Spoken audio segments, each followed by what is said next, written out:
Welcome to the Writing Biz. I'm Laura Williams. Joining me is Michael La Ronn, who has published over 100 science fiction and fantasy books and self help books for writers. He built his writing career publishing 10 to 12 books per year while raising a family, working a full time job, and even attending law school classes in the evenings. Michael, thank you so much for taking time out of your extremely busy life to be here. Well, hey, thank you, Laura, and it's good to be here. And congratulations to you on launching the podcast. Oh, thank you so much. I am really glad to see that it's off the ground. I have very high hopes for it. Yeah, good. On this episode, our main focus is something I call learning equity, and that's the value of the knowledge that you acquire to help run your business. With over 100 books published, you've clearly managed the sweat equity of the writing life. How has the concept of learning equity allowed you to scale your production and business so effectively? Yeah, that's a really thoughtful question. And if you don't mind, I'll take the scenic route in answering Yep. it because I think there are some things here that people might find useful. So, Sure. I this love it. concept of 10,000 hours, right? Malcolm Gladwell talks about it a lot. All the influencers talk about getting your 10,000 hours in. And it's a helpful framework. But I think some people, they think about the 10,000 hours, when we think about sweat equity. They think about the 10,000 hours and they pull out their calculator and they start doing some math, and it gets depressing really fast, especially if you have a part-time writing career. So maybe you're only writing 2 hours a day, if that, depending on your schedule, if you're a parent or taking care of aging parents, or if you've got other obligations like a full-time job, pesky little things like that. And it can be really easy for people to hear that 10,000 hours and think, oh my gosh, I'll never be able to get there. But actually, you can achieve competence at anything in life with far less than 10,000 hours. And there are a few things that I have learned over the years that are accelerators that can help you get there faster. So, one of those things is understanding as much as you can as a writer where the gaps are in your knowledge. So I have a theory. The theory is that when you become a writer, you have a lobotomy, meaning most people who are listening to this, I would imagine, before they published their first book, were extremely avid readers. I mean, you probably read several books a week. You were just avid. You read everything that you could possibly read that you loved. And that informed your first book. And then when you publish that first book, a switch flips in your brain because you've crossed that critical barrier from a consumer to a creator. And so now, whereas when you were publishing that first book, you were still writing, but you were primarily still reading. But when you click that publish button, now you've got to prioritize your time differently because now you have to figure out how to incorporate all of the writing along with the reading. And what happens for a lot of people is that the reading often falls by the wayside. So the reason I say that you have a lobotomy is because you start doing things as a writer that you, as a reader, would have never put up with, like really long prologues or info dumps or all sorts of things that are different for every genre. And so learning how to get to competence is, I think, the most important thing you can do is to learn how to minimize that gap and tear down that wall between creator and consumer so that you stop doing those things that you would have never yourself put up with. And a good mentor can help you see some of those blind spots and pour gasoline on your progress. That's one way that I have learned to eliminate the or to reduce sweat equity that's required to get to a point where you feel like you're writing books that people really enjoy. The second thing that I think is important is, again, I told you I was taking the scenic route. The second thing is important is also understanding skills and areas of mastery that already exist in your life that you can bring into writing. So let me give you an example. Writers and data and spreadsheets generally don't mix. There's a reason most of us write books and we don't stare at spreadsheets all day. And I think most people listening to this, tell me if I'm wrong. I'm going to make a radical prediction that if I said, hey, you should go learn Microsoft Excel, you would probably turn off this podcast and run away screaming. Most writers, we just don't roll like that. But in my day job, I happened to end up in a job where it was one of the most painful jobs I ever had, where I had to stare at spreadsheets all day, every day, do pivot tables, learn data analysis, give presentations to executives, and I absolutely hated it. But there was one night where I got to my writing desk and I was looking at sales reports and I was looking at ad reports on some ads that I was running for my books. And I realized, wait a minute, I know how to look at this stuff. I know how to analyze this ad data at a deeper level to be able to get some insights because I was doing that at work all day. And so I was able to cross that barrier, to knock down that wall and learn how to bring things that I've learned in my day job over into the writing life to make it better. Right. And so most people think of writing as the escape, right? And it is, and it should be. And we treat writing as something that we do to not have to worry about the day job. It allows us to escape from it. And we don't want to think about our day job once we clock off. But sometimes there are things, and I would argue that everyone listening to this, no matter what your skills are, whatever your job, your line of work is, there are skills that you can bring over into writing, and that will help you in many different ways, whether it be data analysis, whether it be learning how to talk to people, just anything can help you go further, faster, and pour gasoline on that journey and reduce the sweat equity. So, I guess to put a pin on the question that you asked me, Laura, which is how can you think about sweat equity and how has it been successful in my business? One, mentors have helped me go further, faster. Two, skills that I've learned in my day job and outside of writing, I've been able to bring those into my writing as a way to be able to go further and faster. And then the third thing that I would just add is just you got to do the work too, right? So if you combine those things into one package, the level of hours that you actually need to see some success, like modest, a modicum of success, is actually quite less than that 10,000 hours. And everything after that becomes a bonus. I'm a lifelong learner. And one of the things that I've done is try to find information that I need now to get done what I need to do at this time. And the reason I say it like that is you don't need to get bogged down in all the details of everything. You just need to have the information to succeed at what you're doing. And I think that's been really helpful in my Yeah, business. that's I suggest people to create an education plan. I'm going to take the next 6 months to learn how I'm going to publish my book once I'm done writing it. So while you're writing the book, you're learning about the publishing. You give yourself some time wherever you have in your schedule to learn about it. In your business, you have so many different facets. Where do you go for information and how do you parse the information and collect it to learn what you need to learn and then also hold the knowledge instead of it just going in one ear and out the other? yeah, that's another great question. So I'm going to take a step back for a second Sure. and respond to something that you said. It hit the nail on the head for me early in my career, which was declaring yourself to be a lifelong learner and figuring out what it is that you need to learn in order to take the next steps.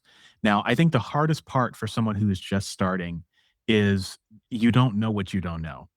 And so you're drinking from a fire hose of information, most of which is not going to be helpful for you in any shape or form.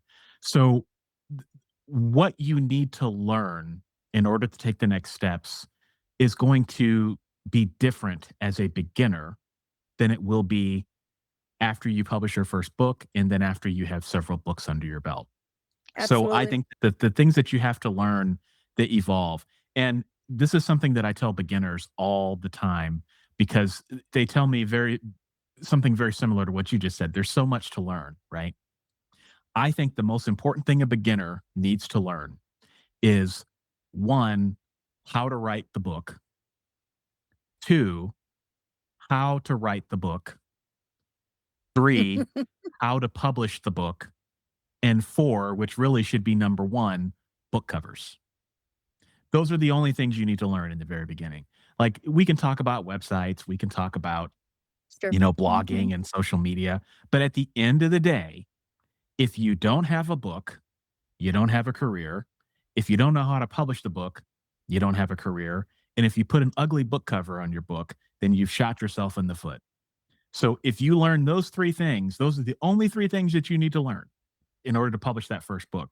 Then when you publish that book, then let's start talking about social media. Let's start talking about newsletters and all that stuff. I mean, there's all that's the problem is that it's like you walk into a buffet. Like just imagine like the biggest buffet you've ever walked into in the world.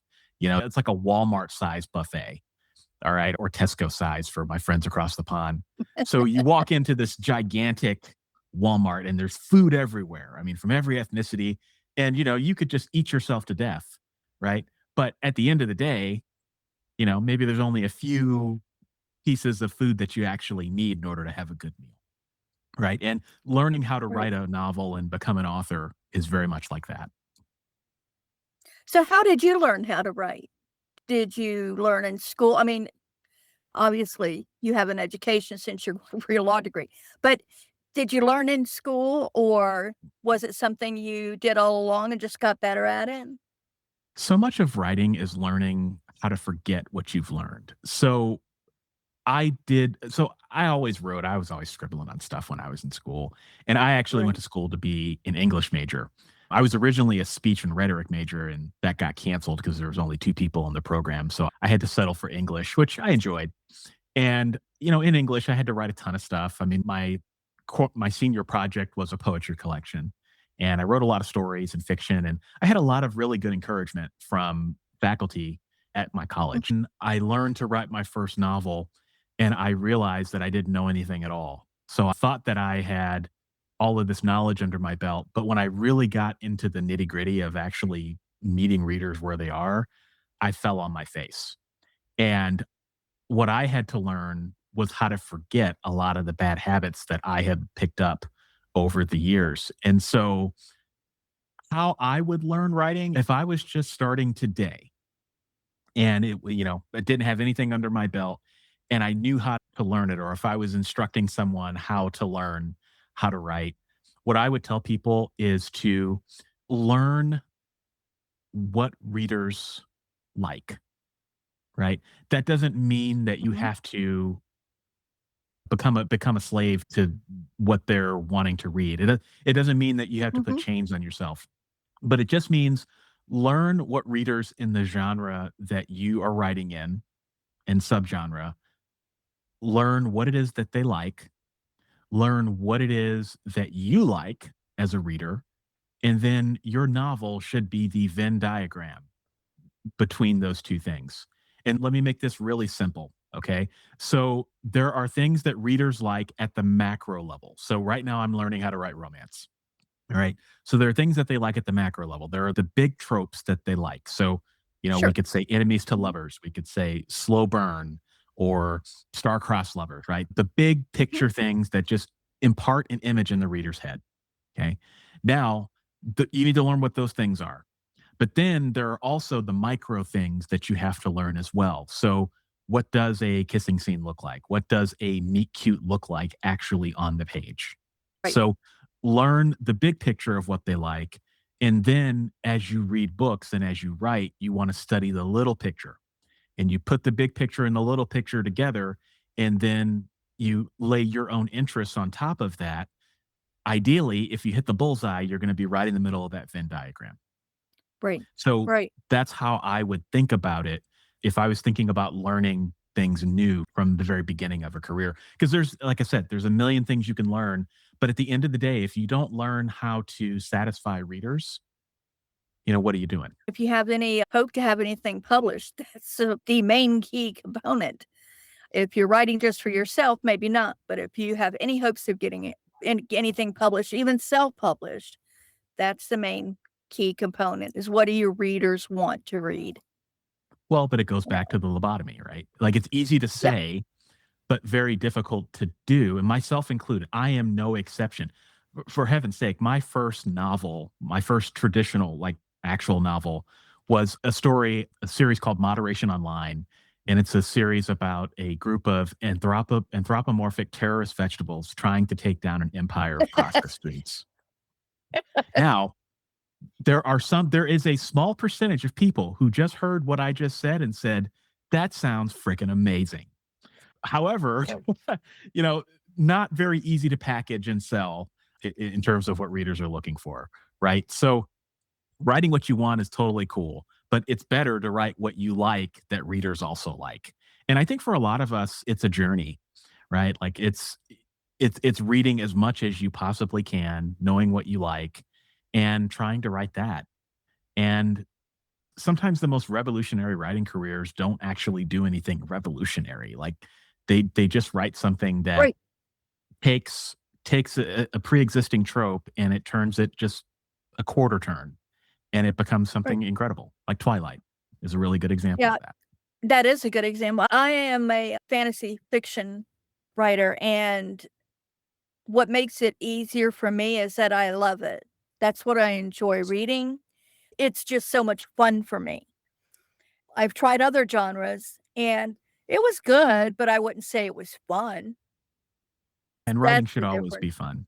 Dean Wesley Smith is a mentor of mine, and it's something he always told me, which is just have fun with your writing, right? Because writing is the place we can come to as an escape. No matter how bad your life gets, no matter what Right. happens to you in your life, you can always write a story, right? You can't say that It about very many other things in your life. So writing is But the reader always there picks as up an on escape. that. They can tell if you had fun writing it. One of the best books in fantasy fiction that I enjoy immensely, it's called Magical Midlife Madness by K.F. Breene. Yeah, I know They're you're talking about. Yeah, hilarious, yeah, but it's you a great know series. that she had so much fun writing those books. There's no way she didn't, because I could hear her laughing as I'm reading it. It's really Yeah, good. and what you said is exactly right. When you have fun as a writer, readers can feel that.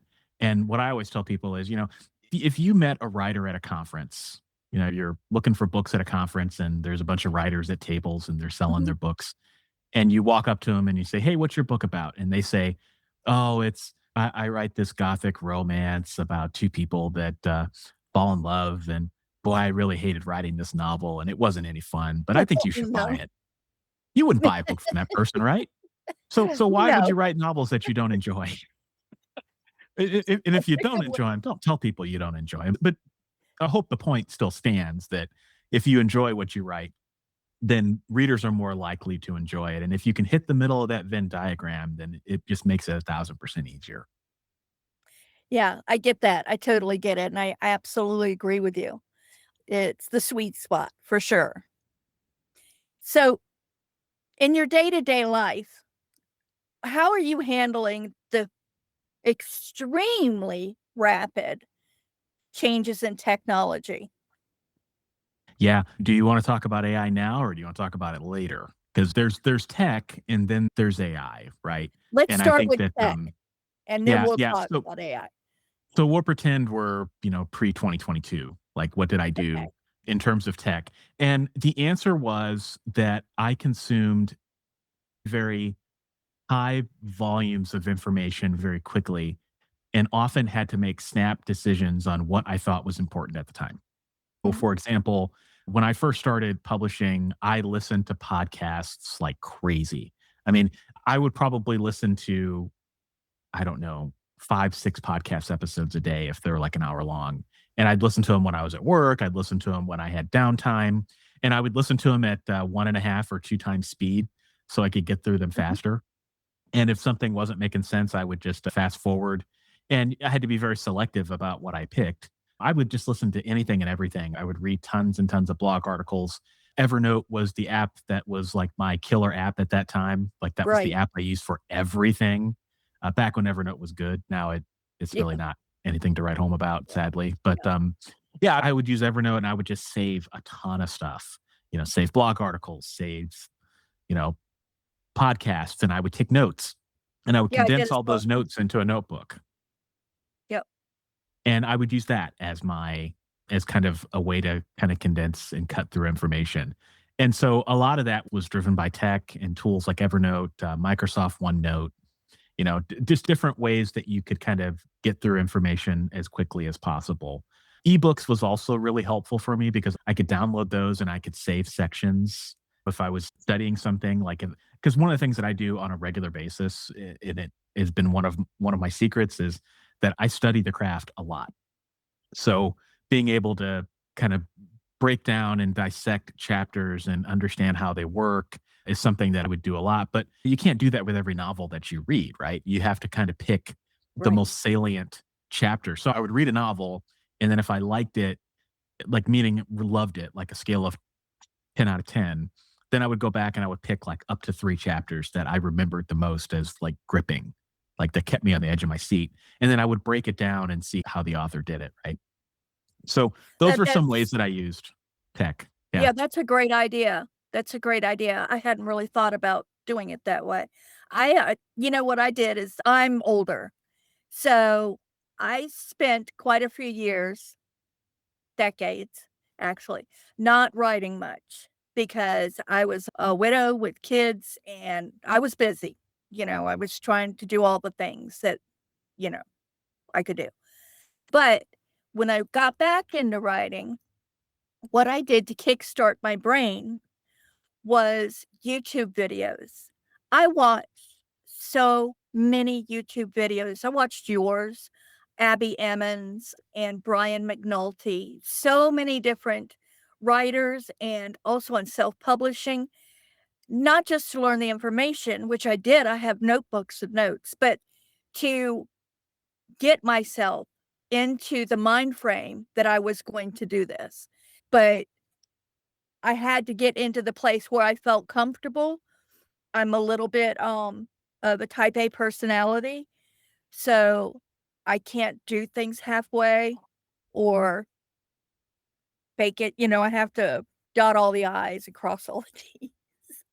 Yeah. So Yeah. I worked really hard, and I still do it. I still watch YouTube videos and read articles and all the time. I take at least an hour a day where I do those things.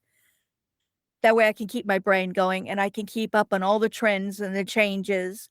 And like we were talking, the tech and then AI, trying to figure that out, that's fun, but it's work, and in my opinion, no matter what business you're in, you have a learning curve somewhere. You may be great at making boats, but maybe you don't understand marketing. So even though you're gonna hire people to do marketing, you still have to know how to tell if they're doing a good job or if they're out of line with what your beliefs are and how you want your products to look. I mean, there's so much learning that you have to do to run a business, and it's important to Yeah. set aside time for that. Yeah, it is. And a guiding principle that has always been helpful for me has been when you're going through large volumes of information, like blogs or YouTube videos or podcasts, you can get the information fatigue relatively quickly. And so one of the things that that's always guided me is that there are 3 types of advice. There's advice that's meant for you, advice that's not meant for you, and advice that you're not ready for yet. And if you focus on figuring out what advice is meant for you and what advice you're potentially not ready for yet, that will help you weed out a lot of the things, I right? agree Because with that. there are so many, in our sector in particular in publishing, there are so many different opinions about how to market, for example. That's one, right? So many different opinions on that. And one of the issues that I ran into very early on was that I would hear somebody say something. They'd say, "Oh, you got to do this," and like, "Oh, I got to do that," because it sounded like a really good idea and they were really convincing. So I go do it, and it didn't really move the needle for me. And that was because I didn't know that what their advice, while you know, good intentioned and while it worked for them, it just wasn't applicable to my particular situation. And I just Right. didn't understand it at the time. And a lot of it comes with battle scars, a lot of it comes with experience. One of the It things does. that I've learned over the years, especially with advertising, is you got to lose money before you can make money. Unfortunately, because Sad truth. the cost of advertising, it just your first few $100s are going to be tuition. And some people don't like to hear that, but you really have to spend some money and lose it and make some mistakes in setting up your ads in order to learn how to set them up properly and what works. So that Right, that and I area mean, that there's really resonates with every area of your writing life. yeah, and I mean, if you don't take the time to actually pay attention and learn how to do those things, you your chances of success are limited. It's not easy to understand those concepts if you're not used to doing that. I've been fortunate in my background. Most of my career life, I've run businesses for people and for myself. So I have a lot of skills that I bring into what I'm doing now in the business I have now in my life and the podcast and my writing. To me, that's invaluable because I have marketing experience and I have design experience. I have a lot of different tools that I can use. And I know how hard it is for somebody just starting out who doesn't have all the tools, doesn't have the time to spend hours and hours learning everything. And it's really a struggle for that's why I wanted to do the podcast because I know so many exceptional people that have wonderful things that they could share to show authors that they can do these things. If it's something they can't do, where they can go to get the best information or get help, because there's so much information out there in 2026. It's very hard to tell what you need to what you need to listen to. It's Yeah, it's really agreed. hard to be focused. Well, but I would say all you can do is all you can do, and all you can do is enough. Yeah, And I think there are people that listen to this and might be thinking, how am I going to do all of those things? You know, I'm a parent. I've got a job. I don't have time. My energy when I get home at 5 o'clock is, 25%. You're telling me I got to do all of these extra things. And the answer is you don't have to do all of the things. I think if you really distill things down, again, I think we can bucket this advice. We can talk about a new, like a new writer, like a beginner, and we can talk about a writer that's published one book, and then we can talk about a writer that's published multiple books. I think if you're a newbie, you just focus on the things I talked about earlier. You got to write the book, and you got to publish it, and you got to get a good book cover. That's it. right, Don't worry about anything else. If you've got one book, then okay. If you only have, let's say in one day you've only got 1 hour, multiply that by seven. You've got 7 hours in a week to advance your writing career, right? I think that's very realistic for many people who are listening. 1 hour a day. Okay. How would I spend that time? Well, if you've only got one book, you probably need more books, right? So right, I would do a 60-40 split. I would say that 60% of your time should be spent writing your next book, which fortunately you already know how to do because you at least learned the bones of writing a novel. Now, there's right, tons of things that you still have to learn, but at least you've done it once. So you know how it's supposed to go, right? So 60% of your time should be spent writing that next book. 40% of your time, okay, let's talk about getting together a website. Let's talk about a newsletter and publishing a newsletter regularly.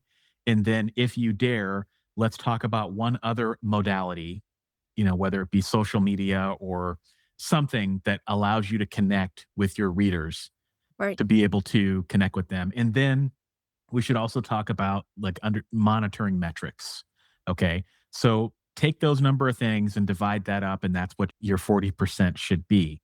And it is what it is, right? I mean, you only have a finite amount of time. And so pick a couple of priorities to focus on in that 40%. And at the end of 90 days, look at your sales. How are they doing? right, Are they going up or are they going down? And if they're not going up, then pick some other priorities. And then 90 days, look at your sales. Are they going up or are they going down? And eventually you can get to a point where you're doing the things that actually move the needle, as opposed to feeling like you have to do everything, right? right. Because I think the tendency is to boil the ocean. And I certainly have shiny squirrel syndrome myself. It's something You and me I think both. I'll take it to my grave with me. If you knew how many times a day I got distracted, you'd be like, "How does he get anything done?" But, that would be what I would advise for somebody that's got one book. Now, when you have multiple books, then, the proportions are gonna change. The percentages are definitely gonna change. But I think that would be helpful for someone just starting off. And the things that are going to move the needle for you, Laura, are going to be different than what moves it for me. and it's going to be different for every person that's listening. There could be somebody on here who just even thinks about TikTok and they just meant money. And there could be other people where they get on TikTok and it's like crickets, right? And there could be other Right. people who maybe writing a blog makes the most sense, even in 2026, right? Maybe that Right. makes sense for some people. Maybe in-person conferences make sense for other people, or maybe focusing on, like, I knew a writer who wrote like Christmas novels, and she also did like I forget the type of books, but they were like travel books. They were the kind of books that you would see in like airport bookstores. And Mhm. so the majority of her sales actually came from selling to like retail shops, which was like a really weird, interesting use case that you almost never see with self-publishers, right? Right. So everybody is going to be different. You just got to find those things that move the needle.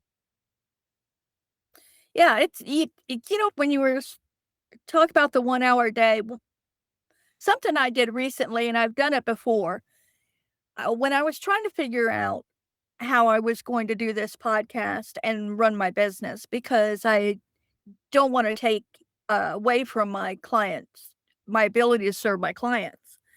That would just I wouldn't sit well with me at all. So, I did interstitial journaling. So, what I did is when I woke up in the morning, I grabbed a notebook, and every task that I did all the way through till I went to bed at night, I wrote down the task and just one line or maybe a couple of words, but whatever it was, so I could figure out where my time was being spent. So, what are my best working hours? What are the best hours Mhm. I could work on the podcast? What time am I wasting? Where can I make time? And it worked really well. So, if you're having time issues and time management issues, see where you're spending your time and then analyze it and go from there. And you'll find that you will have more time to write or do whatever it is you're doing in life if you know where you're spending your time. Yeah, I love that. I've done time audits a lot. In fact, when I wrote my first novel, I did a time audit to figure out where all my time was going so I could Mhm. kind of optimize that process. What I would also say is that everyone listening, you don't have to do that, because at the end of the day, you know where you're spending you know that you're doom scrolling on Facebook when you shouldn't. Everybody here, if That is everybody true. would just be honest with themselves about where you're Yes. spending your time and what you want to accomplish, your productivity would change overnight. And so I think that in order to do an audit, like you said, Laura, I think that actually requires a lot of courage. I think it requires you to be at a point in your life where you are the pain of not being where you want to be in life is greater than the pain of where you are. And That's true. some people Mhm. are just never going to be able to do that audit because they're not ready for that level of self honesty. But if you are, then I think everything that you said, Laura, would resonate with people, right? And for those who are willing to take that next step, then it's really just a matter of how you get there, because you're going to get there. It's just you have to have that courage to be able to cut some things out of your life if you have to. I mean, That I that had is a a ton very of different thoughtful way hobbies. of putting it. Thank you for Yeah, that because you're it's right. painful. It's Yeah. painful. It's really painful. I mean, when I started writing, I was a musician and I also played a lot of video games. I realized that if I want to pursue my dream of writing, I have to cut down on video games and I have to stop writing music. And so I ended Right. my music career. And that was something that brought me a lot of joy. But I wanted writing more, right? So it's, Right. you know, you can do so much in your life if you would just be honest with yourself. And that also involves being honest with your capabilities and your energy levels, right? Right. Because there are some people who that they can hear, okay, we got to set deadlines, we got to do this, and you got to have everything structured. I'm a very structured person, so that's how I think about the world.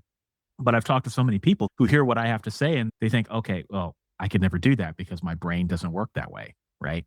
You also have to be honest with yourself about that too, right? So, what Mhm. is it, what do you think you can accomplish? What are your energy levels like? How does your brain work?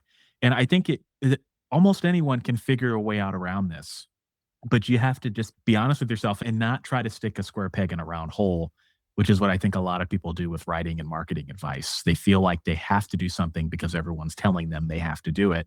When in reality, there are more than one way up, there's more than one way up the mountain. And you just have to figure out what that looks like for you. That's something I had to take into consideration as far as the energy levels because I have a lot of health issues. And so trying to figure out how I could do things and still, be kind to myself. And I think that's really important, whatever you're doing in life, to think about how you can do what you're doing without your mental health or your physical health suffering through it. A lot of times, we get stuck in jobs that we are unhappy with. We're either working too hard or not being creative enough, whatever it is.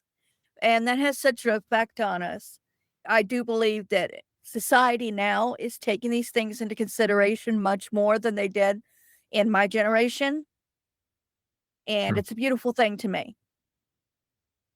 Yeah, It I really think you can is. have a fantastic writing career with just 500 words a day. Oh, And I yeah. think we have this picture in our head about what we think productivity should look like, and I certainly don't help that with the number of books that I've written. We have this image in our head of what success is supposed to look like.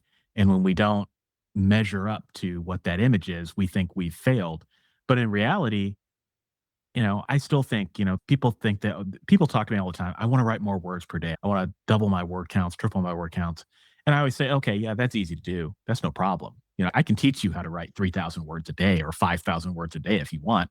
But is it going That's to be just, that's, good? well, it's not even as a matter of whether it's going to be good, because it will be if you follow some best practices.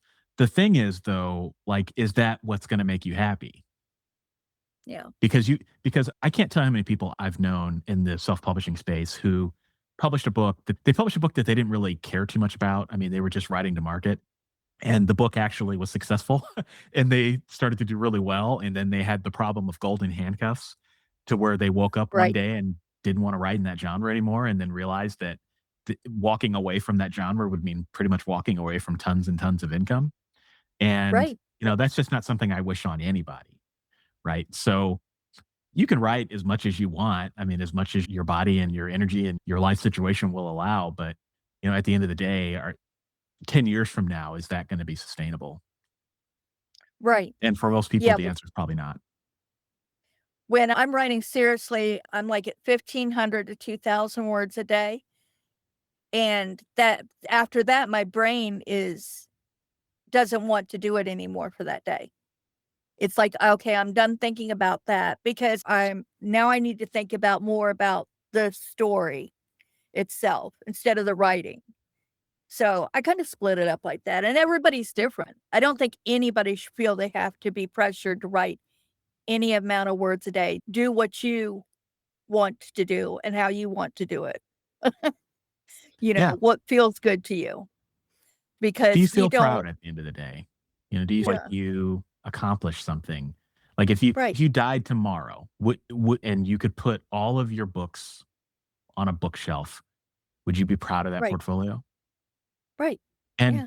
there are a lot of people Absolutely. who would answer no to that. And I would just encourage people to really think about that, right? Are you writing the books that you should be writing? Are you writing what lights you up? Because if the answer is anything other than no, I think you got a problem. Well, Yeah. if the answer is yes, then it's good. If the answer is no, then you got a problem. One thing that I really love about it is hearing all the different ways that people write and why they write and the different stories they tell. It's amazing to me the tapestry of the whole thing. So now we'll have a few minutes left. So we're going to talk about AI. Trying trying to keep up with AI. I'm going to just clarify this really quickly before somebody pushes the button and turns us off. I do not do my writing with AI. I do use AI to run the business. Okay. So that being said, now let's talk about it. Yeah, and it's a polarizing topic. I've gotten to the point where I just kind of have stopped disclaiming AI because at the end of this is such a polarizing topic, and Understandably so. I went to law school and, one of the classes that I took was copyright law. So I Right. understand intimately more than most people the importance of copyright and how AI companies certainly did not respect it when they were developing these models. I think nobody understands that more than me. What I would say is that it's here and we have to figure out how to navigate it. Now, there are going to be some people who just don't want to use AI in any form or manner, and I think Of that's course. fine. I think There's that's some fine. people that There's don't wanna use email in any form. I mean, it's Yeah, you although know I would argue, how is that working out for you? If you're not using right, email. I mean, right, it's one of those things where I think in 10 years, we're all going to look back and there are going to be a lot of comments and viewpoints that have aged like milk. That's right. my that's my view on it. Now that doesn't mean that, that the fruit of the poisonous tree isn't real.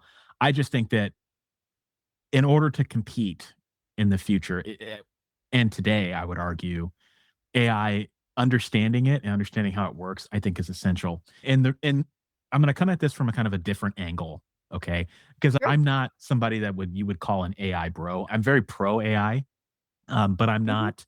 I believe that it should be used ethically, and I'm not for I agree. taking people's copyright or disrespecting it or using AI to write a novel. And I just I don't believe in that.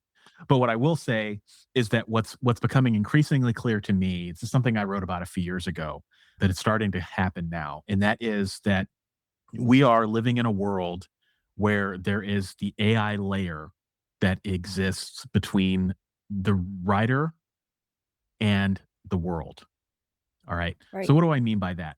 So let's say, for example, you are looking for, or just say a reader, for example, is looking for something, right? It doesn't have to be a book. It could be what are the top restaurants in the area, right? Or what can I do to solve XYZ problem that I have? Mhm. Increasingly, people are going to large language models to get their questions answered for various reasons. But one, because they're becoming more and more accurate and the hallucinations are getting better by the day. Two, Right. it's more convenient. And if you think about that, like for example, I was looking for oh, yeah, perfect example. So there's an album by an artist that I like, and I could not remember what it was called. And I was looking for like a particular track, and I was like, okay, for anyone who understands this reference, looking for that Arc the Lad album for PlayStation One, where it was like an arranged album, but the arrangement tracks were mixed in with the other tracks. I know that's not going to mean anything to 99% of people, but that's exactly what I told the AI, ChatGPT. And I said, "Can you find it for me?" And within 30 seconds, it went off and it found that exact album, showed me the album cover, and gave me a link to it. That's Like, amazing. that's the kind of that's something that would have taken me probably 30, 45 minutes because this artist has a lot of albums and it's kind of Right. confusing. Okay. So that's something where I used AI to help me figure out a problem. I did not go to Google. The AI went to Google for me. And so Right. you have this AI layer that I think is going to live between consumers and anyone who is creating things, whether it be content or physical products or experiences to sell to consumers. And so, in order to reach readers in the future, increasingly, you're going to have to learn how to pierce the AI layer because that is going to become, I think, the number one problem. And so if you don't understand how these tools are used, how people are using them, and even how to use them yourself, what ends up happening is you become invisible. It's this invisibility problem. It's very interesting. I was reading an article, and I actually talked to the author of the article last week because I had some questions. But the premise of the article is that we need to learn as people who market products that it is becoming increasingly more that people are going to ChatGPT or Gemini or even in Google search, and they're asking AI to find things for them or to tell them the best products. What are the top 10 computers that are within this price range. And we need to learn how to write the copy and the ads to fit that. Yes, but also we also need to learn how to write or how to create products that exist that match that. So let me give Right. you an example. So right now, this is something Joanna Penn has been talking about for years, and I think it's finally coming true. So if you want to publish a book on Amazon right now, you have to write a book and you put a book cover on that book, right? And then you write a book description about what that book is about. And then you get 7 keywords to describe the categories and genres where that book should appear, right? Right. Well, why? I mean, you and I both know, and I think everybody listening knows that you can click a button on any website and have Gemini or ChatGPT summarize it in seconds. So, why don't we live in a world yet where the book itself is the metadata, where artificial intelligence can read the content of your book and understand how to surface it to readers that are going to enjoy it? Right. And then, so that goes back to the fundamentals of understanding how to write a book and hitting that Venn diagram. I think we're Right. increasingly moving into a future where that's going to be true, where AI can understand contextually, being able to look at a book cover, look at the content of the book, break down the tropes, and then recommend books to people based on that. And if that happens, I cannot understate how much of a game changer that is. It completely upends the entire system, right? Because right It now, really does. your marketing is based on jamming your book onto a bookshelf to convince readers that it is what you think it is what they think it is going to be. But in the future, your book is just going to be what it is. So doubling down on being yourself, doubling down on having fun, improving your craft, putting in the sweat equity, writing really good books, regardless of whether you choose to use AI or not, I think is the business strategy. Right. It's very interesting. I mean, I'm fascinated by the whole subject of AI, but particularly about how it's going to affect us in the future. And that's one reason I became so interested in it. Like I said, I'm not a spring chicken, but I could see that it would be very difficult for me to move forward if I did not understand how it works and how it could help me in my businesses. So I spent a lot of time trying to figure that out. I'm a solopreneur. And so now I use a suite of AI agents to do things like categorize my emails, label them so I know what to pay attention to. They help me brainstorm content. They help me find leads. They actually help me find guests. They do a lot of work that would take me a tremendous amount of time. And it measures how many hours I'd save. And I average 14 to 16 hours a week. Yeah. That is incredible for somebody trying to do it by themselves. Yeah. I talked to my friend and I said, I don't know what to do. And she said, maybe you could get interns to help you with the production of the podcast. And then I started thinking about it. And I said, well, if I get an intern, I have to hunt for interns, find the right ones. Then I had to teach them how I want it done. It's a lot of work. And about the time that I was trying to figure that out, I came across a company called Marblism, and they had the suite of AI agents, and I checked that out, and I was like, "Well, let me see. Worst case is I don't pay them the 2nd month, right?" So, I did it, and I was like, "Wow, this is really cool." And, like, the one administrative assistant handles the emails. She'll draft an email for me, but they don't push buttons for me. They don't take over my business. They just help me just like an assistant would, and it's really cool. But Yeah, I just encourage people to find the uses of AI that do things mhm, that you don't want to do, right? So, like, right, yeah, those are really good examples, Laura, of ways that you can save time. There are other things that you can do too that would save time that I don't think I would lose any sleep over at night. Like, for example, like doing my taxes. Now, AI can't do my taxes, but it certainly can look at all my expenses and categorize them and run profits and Sure. loss for me. You know, Mhm. like who has time for that? Right. And Right. now, with there's certain tools out there now that can scan your website and alert you to typos, alert you if your website is down, all stuff that you don't necessarily have time for. And so I would just encourage people to not throw the baby out with the bathwater. I think that most of us agree that, clicking a button and writing a novel is probably a bad idea. But being able to get a list of typos of your manuscript or having a sounding board, I think is a fantastic idea, as is, helping you with the business side of Right. things, helping you with taxes, helping you do things that, you would not normally want to do. Even like things like, I'm not very good at design.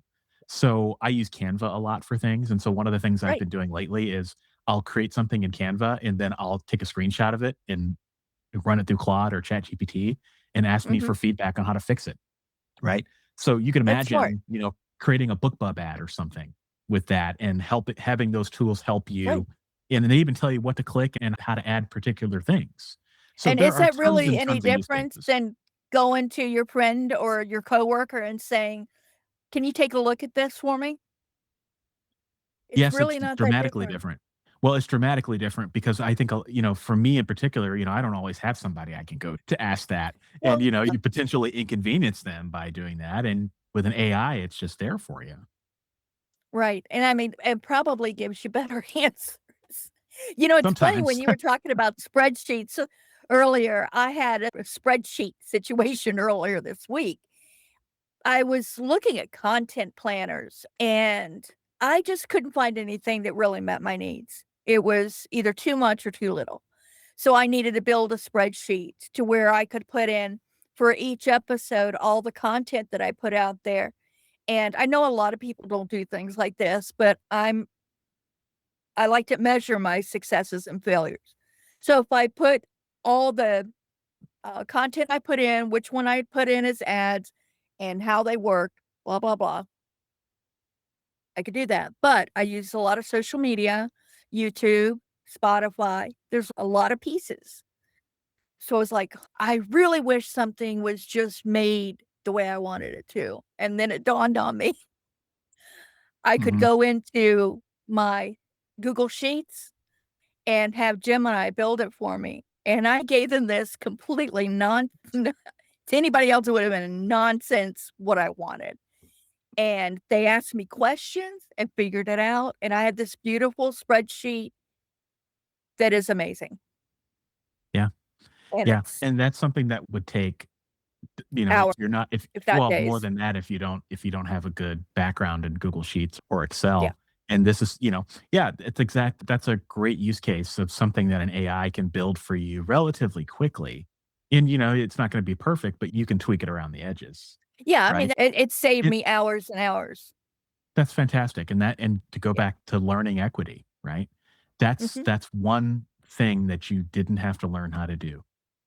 Right. Because you could generate it, I'd be willing to bet it probably took you less than an hour to create that, and you saved yourself dozens and dozens of hours, right? And No, that's it, time it that you could definitely. spend. And Yeah, it's time trial you and can error. spend with your clients and time you can Hmm. spend writing your next book, time you can spend doing this Yep. podcast, right? So Yep. that's where I think the golden use cases for technology and AI to another extent really Yeah, I exist as agree. writers. And I I agree. think the biggest challenge we have as writers now is learning how to be a writer in this new world, right? So the challenge 10 years ago was how can we become indie authors in this new world of publishing where you can self-publish your books, right? That's what we always said for the longest time. Yeah. Now it's what does it mean to be a writer in a world filled with AI where, you know, the landscape changes every 30 to 60 days because the tools just advance at a rapid rate. What does it mean to be a writer in that kind of world? And I And don't know it that anybody's truly figured that out yet, but that is the no, I don't question we think have to so. answer. It's gonna take a minute for it all to shake out. Jane Friedman wrote a really good article on the legalities of AI and writing, just recently. I'll remember to put it in the show notes. But that started over the recent controversy with the Shy Girl book, and the author's publisher pulled it down because of AI accusations, and there's a Mhm. lot of facets to that whole story. So, it doesn't behoove you to write a book using large passages of AI because you run a chance of that happening, but as far as editing, helping you find the typos, correcting grammar, things like that. I don't have a problem with that, and I think it saves you a lot of money in the long run because then when you send it to an editor, there's less editing hours that you're paying for. Right. So, Couldn't agree there more. are some good uses for it in the act of writing. But as far as letting it do the writing for you, I mean, it can help with outlining, it helps you brainstorm, but I the actual prose itself should be the writer. But it's gonna take a while for this to get all right now, some people are in a blind panic, some people are, not even paying attention to it, but it's a difficult subject. Well, because it has a real impact. There It are does. people who, particularly artists, who have lost their livelihoods because of this, and I think everybody's right to feel the way they feel, right? And so, Yeah, I what how the dust settles and, where we end up, I don't know.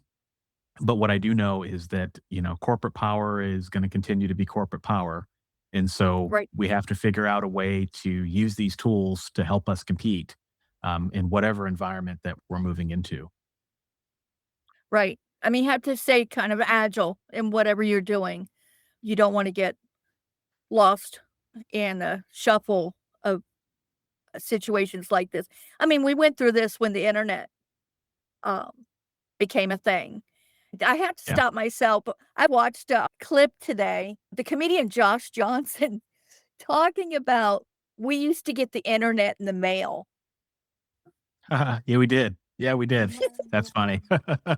And he's like, Yeah. "How did they do that?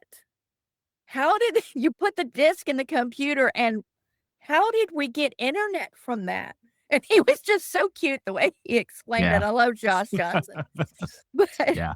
it made me think, my God, the how far we've come. Now we take internet for granted. My Yeah. grandson, I told him the internet came in the mail and he says, "You know what we call that?" I said, "What?" He said, "Witchcraft." Yeah. Yeah, Oh those are my the God. bad old days, right? I mean, I But can yeah. remember what it was like before, before having a computer in our house. Oh, sure. And, Oh, yeah. I think Of about, course I and can. I'm relatively young, but I mean, I think Mhm. about, like, my daughter, she's 10 now.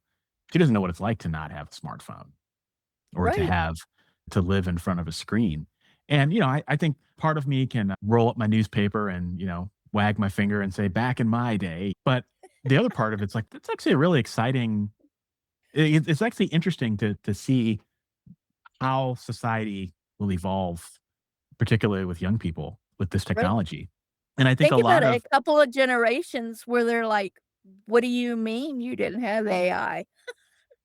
yeah, It's well, but also what's old will become new again. So, like, for example, I'll That's give you true. a really weird example. So, like, my great-grandmother my great-grandparents bought a house in the city of St. Louis. So, at that time, it was previously a white neighborhood, but a lot of the white people left to go to the suburbs. And so, black people who were owning homes bought these homes in the inner Right, city. And for, a few decades, it was a very vibrant community before, unfortunately, crime and drugs started coming. And, by the time my great grandmother passed away, it was pretty dangerous. And I always remember her saying, you got to keep this house in the family because one day people are going to want to live back here again. And I was like, that there's no way that's ever going to happen. I mean, there's gunshots every day, so it's extremely right, dangerous. And now, lo and behold, people are rediscovering living in the city and right. houses in her neighborhood are going for, hundreds of thousands of dollars and they're being rehabbed and the land is extremely valuable. So I think this is also what's going to happen with, young people. I think a lot of the things that we're doing now are going to be old, what's old is going to become new again. And Well, it's like books. Books are, yeah, making a pretty good comeback as the actual physical books instead of just on digital. there was such an uproar about ebooks when they came out. That'll be the end of the libraries, the end of the bookstores, the end of everything, and it did take quite a big hit. I'm not saying that they didn't, but now it's starting to pull back up some, Yeah. where people are getting more interested in having the actual physical books, and I think that's great, even though I have a serious book addiction, and my family doesn't wanna move my books ever again. But Yeah. Well, they can coexist. I mean, look at vinyls. I mean, who would have thought right. that vinyls would have such a comeback? I mean, I can remember going to record stores and they couldn't give them away. And now, you go to Target and good Lord, you pay $50 for a vinyl. It's like, it's I crazy. it's cra it is crazy. It's absolutely crazy. I mean, I could never in my life imagine paying that kind of money for a vinyl. It's still weird for me, but like young people, they're into it. It's so I think there's gonna be some of that too. I think AI, and technology, it's going to get to a point where I think people are already starting to realize that, technology doesn't have all the answers. And there is Yeah, some wisdom in doing things outside of it. it's such a big difference in between vinyl and MP3 on particular, like, the old blues. I love old blues music. On something like Yeah. that, it's just like night and day when you hear the 2 different. I love vinyl. I don't have a record player, but I love it, and if I was gonna spend $50 for a vinyl record, it would probably be Prince, Yeah, to yeah. be honest with you. Well, that's definitely not a bad person to spend some, serious money on in vinyl, No, for sure. no, he's a genius, was a genius. I hate saying that. But, okay, well, I think I've taken enough of your time, and this has been really wonderful. We hit on a lot of different things, and I think it was turned out to be a really interesting conversation. Um, do you have anything else that you're doing? What are you doing now that you'd like to share? Do you have anything coming up? Yeah, I'm working on my first romantic fantasy novel, so I hope to have that Oh, launched later this year. It'll be under a pen name, so I'm not able to share that just yet because it's some of that's still up in the air. But for anyone who would like to check out my fiction, you can check out my fiction at michaellaronn.com. And you can check out my books for writers and my advice. If anything I said today resonated with you in any way, you can find me at authorlevelup.com. And that's got a link to my YouTube channel, my books for writers, and lots of other talks and things that I've given to writers on all things writing, publishing, and everything in between. and I highly recommend any information you can get from Michael because he is really does a wonderful job of explaining things and explaining them in a clear and understandable way and giving you actionable advice. Thank you, Laura. It's I helped me. appreciate it. I give you a lot of credit because it did. It helped me quite a bit. Okay, to learn more about the podcast, visit thewritingbiz.com. While you're there, sign up to be the first to learn about new episodes. And don't forget to hit like, share, subscribe. And Michael, again, thank you so much. I love this episode and I would love to do something with you again. Until next time, take what you learned and put it to work in your writing biz. Thanks, Michael. Thank you, Laura. It's been my Yeah. pleasure.